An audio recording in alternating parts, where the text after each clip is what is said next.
tapi untuk checkpointnya agak sedikit berbeda, Windy. Ya betul banget, dan nampaknya udah banyak tim-tim yang checkpoint di area yang bersamaan dengan tim-tim lainnya juga di area bagian Bukit Yorkville juga diisi oleh tim MS Showbreed juga Flaskan. Tapi sementara itu dari seorang order, oh no, melihat pergerakan dari tim Genesis Dogma, Daybo ter-knockdown tapi nampaknya akan kembali dilewatkan begitu saja, akan kembali fokus lagi Genesis Dogma untuk membangun formasi mereka, rotasi mereka, dan akan meninggalkan Daybo di area bagian belakang karena mungkin sulit untuk bisa di-revive dari posisinya, Cijel. Yap, terculik di arah bagian belakang, melewati sebuah jalur neraka karena ada Nova yang ternyata sudah menjaga bagian perumahan-perumahan tersebut. Bahkan langsung di-secure, di-confirm elimination point untuk Nova. Dan ternyata bergeser kembali, kali ini Bigetron Red Alliance yang mendapatkan sebuah checkpoint bermain di bagian sebuah lower ground tipis-tipis saja. Zuxi sudah dikirimkan ke arah bagian depan untuk meng-scouting satu rumah, diputerin, dicari informasinya, bahkan langsung di-setup, disangkarin, dikerangkengin, reject, akan berusaha untuk di-push, tapi what? Ada Sarah dari arah yang berbeda, berhasil untuk mendapatkan seorang Zuxi. Mampukah 3 player yang masih bertahan bisa melakukan retake atas kempon ini, Windy? Yes, betul, Sarah entah berada di mana posisinya, berhasil bisa mendapatkan satu buah blind spot untuk bisa men-take down player dari arah tim Bigetron Red Alliance. Zuxi pun akan segera revive nampaknya oleh seorang Yuhai Boy, tapi Reiji sudah mulai datang juga memberikan backupnya karena 2 player dari arah tim Reject. Liquid, Luxi berusaha untuk membagi split angle-nya karena bagian berbeda. Spreading out juga dilakukan, tapi lebar granat predicate dari arah Reject hampir aja menyentuh posisi, tapi Reiji, oh no, granatnya berhasil bisa memulakan Zuxi ke arah bagian lobby. Wah gila sih, lagi ngelakuin revive karena posisinya udah ketahuan. Ada di tempat yang sama juga, tidak berpindah. Luxi dari arah kejauhan berusaha untuk melakukan backup fire. Tapi kali ini posisinya unggul untuk Reject karena mereka berada di posisi yang bisa dibilang masih unggul dari manpower. Tapi ada satu bakaran molotov yang menumbangkan seorang Reiji juga. Kali ini posisi berimbang, 3 melawan 3. Tapi di arah yang berbeda, Genesis Dogma Satar tertangkap oleh Four Rivals. Masih cukup stalemate untuk kedua tim ini dari Bigetron Red Alliance dan juga Reject. Tembakan dibuka oleh seorang Yuhai, terkena kakinya tapi belum patah, dan kepalanya mampus sudah. Langsung saja kejedok on Windy, langsung. Yes, betul banget. Dan bahkan lihat sneaking around dilakukan oleh seorang Yuhai, dan ada lemparan granat tambahan yang di follow up oleh seorang Luxi yang berhasil bisa menumbangkan player dari arah tim Reject. Tapi Luxi terbuka juga opennya, berusaha untuk melakukan comeback dan double kick dilakukan oleh tim Bigetron Red Alliance, di mana seorang Divine, oh no, berhasil bisa men-take down player dari arah tim Bigetron Red Alliance, dan through the window Luxi berhasil bisa men-take down satu player dari arah tim Reject. Last man standing, Durello mau kemana, lo gak bisa kemana-mana, dan Bigetron berhasil bisa meratakan seluruh player dari arah tim Reject. Pulangin Reject, nice banget Yuhai save the day. 3 elimination untuk seorang Yuhai Boy. Dengan 3 player yang tersisa kali ini, seenggaknya dari poinnya cukup baik untuk membuka hari. Dan ini sudah mid game juga, mungkin itu adalah sebuah compound yang memang mereka incar. Dan mereka berhasil untuk nge-retake compound tersebut, bergeser kembali ke arah yang berbeda kali ini. Dari terknock atau dari harga dari Stefan, misalkan last man standing, tapi fight juga akan terjadi di mana dari arah seorang Forzai masih men-take down satu player dari tim Tower, tapi trading terjadi begitu saja di mana seorang Sky juga membalikan posisi kembali, tapi banyak banget split yang dilakukan oleh kedua tim ini sehingga mengakibatkan tumbang satu demi satu player dari antara dua tim ini, Cicil. Yap, trading knock terjadi antara keduanya. Mau tidak mau harus melakukan buying time, tapi MS Chonburi kayaknya sedang langsung ngegas aja ke arah bagian atas. NC2 udah bleeding out cukup parah juga, bakal langsung diselamatin NC2. Selamat, selamat, aman, tapi TG13 kali ini punya PR juga untuk melakukan lemparan-lemparan nades, memberikan pressure ke arah Stalwart supaya nggak berani maju lagi. Scry kayaknya bakal langsung di end, dan Stalwart langsung split positioning ke arah kiri kanan. Top, terdeteksi di depan sana juga ditembakin oleh TG13, tapi masih belum connect pelurunya secara utuh-utuhnya, tapi Top masih bisa memenangkan Klaja 2. Langsung dihantam, tukang pukul dari Mongol ini bukan main-main, Windy. Yes, betul, dan akan langsung berhadapan dengan NC2, tapi NC2 pun akhirnya berhasil di backup dari bagian belakang, dan Summer berhasil bisa memenangkan fight-nya dengan tim MS Chonburi dipulangkan di posisi yang ke-14. Top, tadi berhasil bisa nge-clutch karena dua player yang membuka player dari Stalwart, lebih mudah lagi untuk bisa menumbangkan player dari arah tim MS Chonburi. Gila coy, tukang pukul is real. Di clutch loh tadi sama satu player. Dan ternyata dari Satar pun mampu mengembalikan keadaan. Nampaknya dari Anas mereka berhasil confirm elimination. Dan juga bergerak dari arah bagian bawah, Infinity. Buset itu Gatani. Muter-muter dia. Main-main di arah bagian luar open field, berusaha untuk mengambil lagi arah yang lebih luas lagi, nampaknya dari seorang Gatani, tapi lihat commit push akan segera dibangun oleh tim Dead Eyes. Shifu, War Eiffels pun akan kembali lagi untuk fight mereka, di mana dari seorang Ritz yang berhasil bisa mendapatkan knockdown terlebih dahulu ke arah seorang on top yang tertumbangkan dari bagian terluar, di mana seorang Shifu pun masih berusaha untuk semakin lebih dekat lagi dengan posisi dari seorang tim For Rivals. Reed dihujani granat juga dari bagian luar, tapi Dead Eyes dan juga For Rivals saling bertukar granat satu sama lain, Cicel. Yap, betul sekali. Ada beberapa lontaran nades yang ditukar satu sama lain. Mereka jual beli granat untuk di sini. Sementara waktu Dead Eyes berusaha untuk berkejaran dengan Blue Zone juga.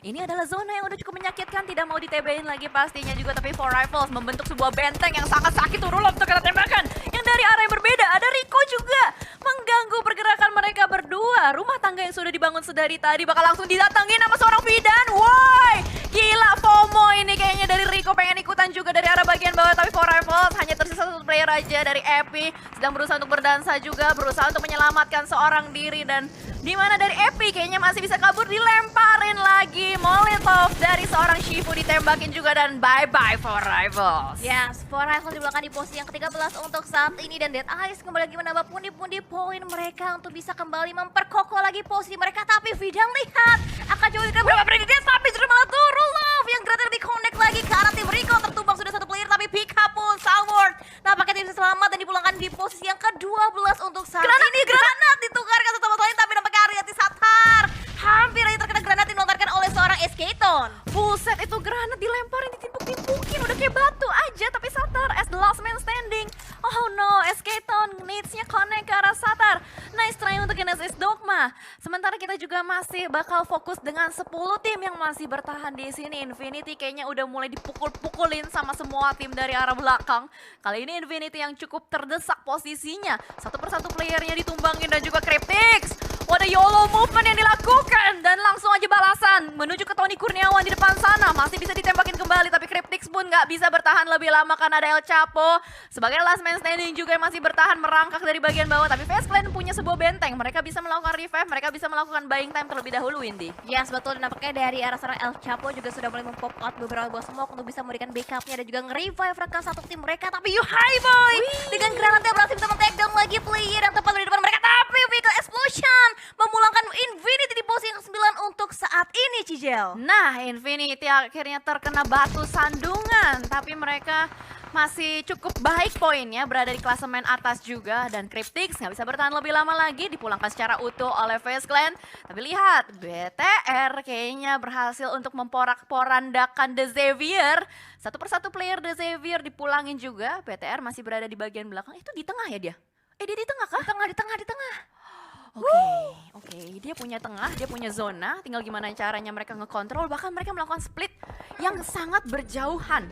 Iya, betul. Tadi Bigatron bergerak dari arah bagian selatan dan di dekat mereka yang punya compound itu ada dari tim Nova. Ini kayak waktu di Miramar, di mana Nova mereka punya compound, mereka punya area, dan nampaknya lihat dari seorang Face Clan tertumbang sudah satu player dari arah seorang tim Survive, dan bahkan akan jadi porak-porandakan posisi oleh seorang Freak dari bagian batas. Tapi hati-hati, ada blind spot yang tidak terdeteksi oleh seorang Freak, dan Liquid berhasil bisa menumbangkan player dari arah tim Nigma Galaxy. Yes, menjadi third party ya dari arah bagian belakang juga mengganggu pergerakan tim Nigma Galaxy yang lagi berusaha untuk ngamuk. Tapi Tony Kurniawan dan teman-temannya dari arah atas juga akan berusaha melumatkan player-player dari Nigma Galaxy. Dihujani peluru dari bagian atas, tapi ada sebuah nades yang hampir saja menumbangkan Tony Kurniawan. Masih belum gentar juga, masih berdiri dengan kokoh dari bagian belakang, tapi waktunya nggak bisa berlama-lama lagi. Hanya tersisa 20 detik saja kedua tim, nggak bisa terlalu berlama-lama bermain di sini, Windy. Ya, sebetulnya jarak juga harus mereka tempuh untuk bisa masuk ke arah bagian play zone, tapi pergerakan juga sudah dibangun oleh tim Bigatron Red Aliens, tapi bergerak dari arah tim Nigma Galaxy nampaknya terhalang karena visionnya dimiliki ataupun terbuka dari arah bagian Face Clan. Tapi Hamodi sudah siap sedia melakukan satu headshot tadi, flick shot dan juga tapping, dan masih belum bisa menyentuh posisi dari arah Face Clan. Tapi Rico yang terlebih dahulu puas di posisi yang ke-7 untuk saat ini. Oke, udah ada satu lagi tim yang dipulangin, berarti hanya tersisa 6 tim saja, dan ini adalah sebuah zona open. Ada beberapa terrain yang bisa dimainkan, dan lihat Bigatron Red Aliens udah cukup nyaman berada di bagian tengah. Cuman memang itu adalah tengah yang cukup ekstrim, cukup berbahaya, resikonya besar. High risk, high return. Kita doakan semoga eksekusinya bisa dijalankan dengan baik. Tapi yang pasti, Nigma Galaxy sama Face Clan dari tadi masih adu ngotot, dan malah para boy yang ngedapetin kepala seorang Tony K. Ya, betul. Dan di arah bagian luar, oh no, Luxy dan juga The Xavier saling trading satu sama lain. Posisi mereka terknockdown dan akan sulit nampaknya untuk bisa dilakukan upaya revive. Tapi Nova juga masih memiliki PR untuk mereka bisa bergerak lebih sedikit lagi masuk ke arah bagian play zone. Dan nampaknya NGX, oh no, mendapatkan visionnya ke arah tim Bigatron. Tapi di arah bagian compound, Nova pun ter-takedown satu playernya dari arah seorang Paraboy. Oh my god, ini udah mati-matian banget sih untuk FaZe Clan. Vintores darahnya low banget, berada di bagian belakang Puun. Tapi Nova tahu ini saat yang tepat untuk mereka bergerak. Mereka sudah membangun pergerakannya dan itu siapa? FaZe Clan! FaZe Clan yang harus dipulangkan terlebih dahulu. Nova, walaupun rontok tapi mereka masih bisa melakukan reset situation. Nikma pun akan dihantam habis-habisan, tapi ternyata posisi dari Bigetron Red Alliance terdeteksi. Nice try, Bigetron Red Alliance membawa pulang poin yang cukup baik. Yes, betul, finish di posisi top 5 dan juga membawa pulang 7 poin elimination. Sementara itu fight juga masih terus terjadi, masih ada 4 tim dengan total 14 player masih bisa live. Dan nampaknya dari arah Nikma pun berhati-hati, mereka bermain di arah bagian bibir circle seperti halnya mereka pada biasanya. Dan DWG pun akan terus diberikan beberapa suppressing fire dari seorang Jimmy. Nova pun, Paraboy dan juga Order bersiap-siap untuk lebih bergerak lagi membagi split angle-nya ke arah berbagai angle yang berbeda. Yap, betul. Sudah ada beberapa persiapan yang dilakukan, preparation untuk bergerak maju ke arah dalam. Frankie masih bisa mendapatkan satu player dari Enigma Galaxy pun. Mereka akan bersiap-siap untuk positioning kembali, berusaha untuk mencari jalur masuk yang aman. Enigma Galaxy sementara waktu masih sedikit tertahan, tapi ternyata ketika Frankie lagi melakukan repositioning, terdeteksi pergerakannya oleh tim di depan sana Paraboy. Granada connect by one get one free, Flawless dan Fabian langsung tertumbang begitu saja. Susung sebagai last man standing di bagian belakang bakal langsung disapu. Woi, buset, gila itu sapuan yang luar biasa. Dan granat lagi-lagi dari King. Nova membersihkan jalur pintu masuknya dan kali ini terbuka dengan sangat lebar. WWCD untuk Nova, tapi masalahnya masih ada 2 tim lagi di depan sana. Wow, Nova benar on fire. Mereka tahu apa yang harus mereka kejar. Mereka tahu mereka masih butuh poin banget untuk mereka bisa lolos ke babak grand final di posisi top 16. Tapi nampaknya lihat dari arah seorang Duke, last man standing dari arah The Xavier pun akan segera kedatangan tamu dari arah Nova. Tapi fire dari arah seorang Harmony dan juga Paraboy masih bisa memulangkan last man standing dari arah tim The Xavier. Dan semua momentum dimanfaatkan oleh Enigma Galaxy. Will it be back to back WWCD untuk Enigma Galaxy karena mereka masih lengkap dengan 4 player yang ada. Sebuah movement sudah mulai dibangun juga oleh player-player Enigma maju ke arah bagian depan. Lord berusaha untuk mendapatkan satu, tapi ternyata Freak yang tertangkap terlebih dahulu. Begitupun juga dengan Hamodi ditumbangin oleh seorang Order. Dan ternyata ada refrag yang terjadi. Balas membalas tembakan kali ini. Trading terjadi juga untuk King. Masih bisa berlari-lari di bagian belakang. Masih ada sebuah fortingan yang bisa dimanfaatkan juga. Tapi Paraboy lagi ngamuk banget. 6 elimination udah dikantongin. Rauf masih belum terdeteksi ada di belakang sebuah pohon Windy. Yes, betul, banyak banget tadi prediction dilakukan oleh kedua tim berusaha untuk mendapatkan knockdown-nya. Tapi nampaknya dari seorang Lord pun dan juga Hamodi gak bisa diselamatkan lagi. Bahkan masih standing tersisa untuk tim Enigma Galaxy. Nova benar-benar on fire, tapi Galix pun terknockdown dari arah angle seorang Rauf. Masih tetap bertahan, running dilakukan, tapi prediction dari seorang Paraboy connect. Dan Nova mendapatkan WW, jadi mereka untuk di game kita yang ketiga pada malam hari ini. Digagalkan, Enigma Galaxy berusaha untuk mendapatkan back-to-back winner chicken dinner. Tidak berhasil karena ada Nova yang masuk dari arah bagian utara. Sebuah rumah yang mereka jadi